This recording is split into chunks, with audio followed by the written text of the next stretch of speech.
जोंनि एनडिपिनि गायसनगिरि रन्जन दैमारिखौ फैगौ इन्टारिम गभर्नमेन्टआव जोङो बड'लेण्डनि बा बिटिआरनि चिफ बानायनो थाखाय जों थांखि खालामदों। आं बुं बावखुंग्रि हमस्टियाव बांगालफ्रा उदांस्रि नार्जारिखौ देरहासार खालामनानैसो दिन्थिगोन जाहैदों। কোন জায়গার আমার ট্রাইবেল সকল ফার্স্ট মাটি আছে আমার মাইনরিটি ইয়ার থাকিব ইয়ারে সংসার খাব। भिडिअनि फुटेजाव खोनाखाबाय टिएमसि पार्टिनि बिजाथि उदांस्रि नार्जारिखौ बांगालफ्रा देरहासार खालामनानै दिन्थिगोन जाहैदों। बावखुंग्रि हमस्टियाव सासेल' केन्डिडेटखौ फसायदों जाहैदों बांगालफ्रा। उदांस्रि नार्जारिखौ बावखुंग्रि हमस्टिनि खामानि मावनो हागोन बे बिजाथिखौल' फसंजादों जाहैदों बांगालफ्रा। बिपिएफखौ ओरैबायदि मोजां मोनोमोन जाहैदों, इउपिपिएलखौबो मोजां मोनोमोन, कंग्रेस बिजेपि पार्टिखौ बासिनो हाया जाहैदों। मोनफ्रोमबो पार्टिया मोजां बांगालफोरनि थाखाय, नाथाय बावखुंग्रि हमस्टियाव सासेल' केन्डिडेटखौ फसंजादों जाहैदों उदांस्रि नार्जारिखौ खोनानो मोननाय मथे। बिनि थाखायनो उदांस्रि नार्जारिया मा फोरमायदों, बांगालफोरजों फुंनिफ्राय मोनाजासे बांगालफोरजों मा सावरायदों, गासै बांगालफोरनि भटआ उदांस्रि नार्जारिनि आखायाव फैबाय जाहैदों। माने बांगालफ्रा बयबो उदांस्रि नार्जारिनि खाथियाव थांनानै बुंदों जाहैदों, जों नोंखौ देरहासार खालामनानैसो दिन्थिगोन। बावखुंग्रि हमस्टियाव जेसेबां निर्दलीय होन गुबुन गुबुन पार्टिनिफ्राय बिजाथि नुजादों, नाथाय रावबो पार्टिनिफ्राय गोख्रों लिडार बावखुंग्रियाव सफैयाखै। बिनि थाखायनो उदांस्रि नार्जारिखौल' फसंजादों जाहैदों टिएमसि पार्टिखौ बांगालफ्रा। दा बांगालनि भटआ जुदि उदांस्रि नार्जारिजों थांजोबोबा आरो माखासे बर'नि भट थांगोन आरो गुबुन गुबुन पार्टिनिफ्राय थांगोन भटआ। मानो होनोबा बिपिएफ पार्टिखौबो बांगालफ्रा जोबोद मोजां मोनो, इउपिपिएल पार्टिखौबो मोजां मोनो, नाथाय केन्डिडेटखौ फसंजायाखै जाहैदों। बिपिएफ पार्टि होननानै बुङोबा बांगालफ्रा जोबोद गोरबो बिखाजों मोजां मोनो, नाथाय बावखुंग्रि हमस्टियाव खामानि मावनो हागोन केन्डिडेटखौ फसंजायाखै जाहैदों। टिएमसि पार्टिबाबो पार्टिखौ नायालासिनो मावनो हानाय गोख्रों मानसिखौसो बांगालफ्रा नागिरदों जाहैदों। भिडिअनि फुटेजखौ एसे खोनासंलां। কোন জায়গার আমার ট্রাইবেল সকল ফার্স্ট মাটি আছে আমার মাইনরিটি ইয়ার থাকিব ইয়ারে সংসার খাব। আমার মহিলার চেন যে হিন্দুর মহিলার মা সৃষ্টি দেওয়া ল'ৰা ছোৱালী জীবন আছে, আমার মাইনরিটির মা সৃষ্টি দেওয়া ল'ৰা ছোৱালী জীবন আছে, তখন আমার মা হিসাবে সব একে আছে, হয় না নহয়? এইজনে বিজেপির রুল লৈ গেছিল, আওয়াজ উঠাম এবার। আৰু আমার যে কিছুমান বাউখুংগ্রি টু ধুবুরি বর্ডার পর্যন্ত কলেজ একটাও নাই। সাপোজ নাইগাঁও টু ধুবুরি বর্ডার একটাও কলেজ নাই, তখন ল'ৰা ছোৱালী যদি উন্নতি নহয়, ষ্টুডেণ্ট লাইফ যদি উন্নতি নহয়, ৰাজ্যত বহুত মানে ভুল বুজাবুজি থাকে।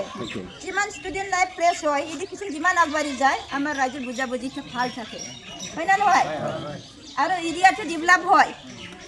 ইমান পাহাড়ের উপরে দিয়া আহি কোকরাঝার ফরেস্ট আহা লাগা হয়, বহুত সারা এমএলএ ফার করে গেছে, কিন্তু আমার রাজ্যের কারণত ভবিষ্যতের কারণত ইয়ং জেনারেশনের কারণত কাম কৰিবলৈ মই দেখা নাই। তাৰ জনে এইবাৰ মই বিভিন্ন জনজাতিৰ ৰাজ্যত যোনখিনি চাপৰ্ট দিবলৈ আহিছে, এই চাপৰ্ট দিয়া পাৰ হৈ জিকা যাওয়ার লগে লগে মই ডিমান্ড কৰি আনিম। আৰু দুই সাইডৰ আমাৰ ইনকাম হ'ব। আমাৰ মহিলাৰ মা দিদি বন্ধি বেংগলত থাকি আহিব আঁচনি, লক্ষ্মী বাহাদার আঁচনি আগত মমতা দিদি দিয়ে আছিলে 1500 করে, এতিয়া 3000 করে দিব। এইটো বিভিন্ন মহিলার মানে বেংক পাসবুক আধার কার্ডে জমা দিয়ে আছে, আঁচনিটো পাব। আৰু যোন মই মহিলা কৰি দেখিছে, এই বিজেপি চৰকাৰ 20 দিন বৰ এনে ডেক্ৰেশ্যন বনাইছে, কিন্তু আমাৰ ৰাজ্যে পানী মিঠা না টেঙা খাবলৈ পোৱা নাই।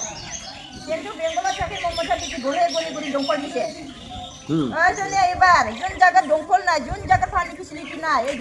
सावरायनाय जागोन, खिन्थु जोंहा फोथायनाय दङ जेरावहाय एकर्ड खालामनायनि गेजेरजों मोनफ्रोमबो एकर्ड खालामग्राफ्रा इन्टारिम गभर्नमेन्टखौ खालामबोदों। आरो थिग बिदिनो जोंहा मोनसे फोथायनाय दङ जे बे बारावहाय जोंनि एनडिपिनि गायसनगिरि रन्जन दैमारि बिथांखौ जों लोगोसे जोंनि साद' कमरेडफोर जायफ्रा जेलाव दङ बिथांमोनखौ जोङो जुलाइ दाननि 120 पार्लियामेन्ट सेसननि 125 एमेन्डमेन्ट बिल पास जानायनि सिगांनो बख'नानै गासैबो रायजो राजानि साजेसन बायदियै सुबुरुन बायदियै जोंनि एनडिपिनि गायसनगिरि रन्जन दैमारिखौ फैगौ इन्टारिम गभर्नमेन्टआव जोङो बड'लेण्डनि बा बिटिआरनि चिफ बानायनो थाखाय जों थांखि खालामदों। आं बुंनो नागिरदों जे जोंनि सरकार थानाय समावनो जोङो 125 एमेन्डमेन्ट बिलनि पास जानायनि बेलायै जों सावरायदोंमोन, नाथाय गासै 10टा काउन्सिला मोनब्रै स्टेटआव दङ, जाय स्टेटआ आसामनि अनगायै स्टेटफोरा आसामनि अनगायै मेघालय बेवहाय मोनथाम दं, मिज'राम बेवहाय मोनथाम दं, त्रिपुरा मोनसे दं।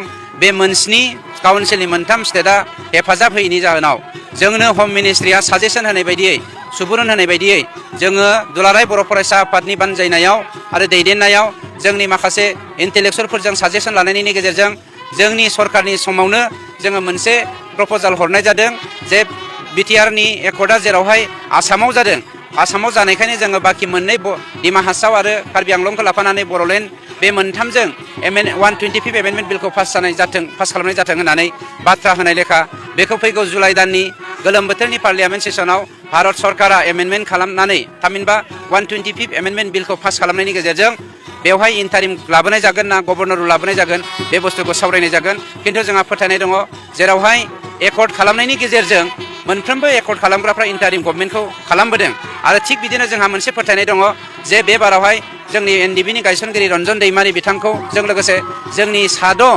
कमरेडफोर जायफ्रा जेलाव दङ बिथांमोनखौ जोङो जुलाइ दाननि पार्लियामेन्ट सेसननि 125 एमेन्डमेन्ट बिल पास जानायनि सिगांनो बख'नानै गासैबो रायजो राजानि साजेसन बायदियै सुबुरुन बायदियै जोंनि एनडिबिनि गायसनगिरि रन्जन दैमारिखौ फैगौ इन्टारिम गभर्नमेन्टआव जोङो बर'लेण्डनि बा बिटिआरनि चिफ बानायनो थाखाय जों थांखि खालामदों।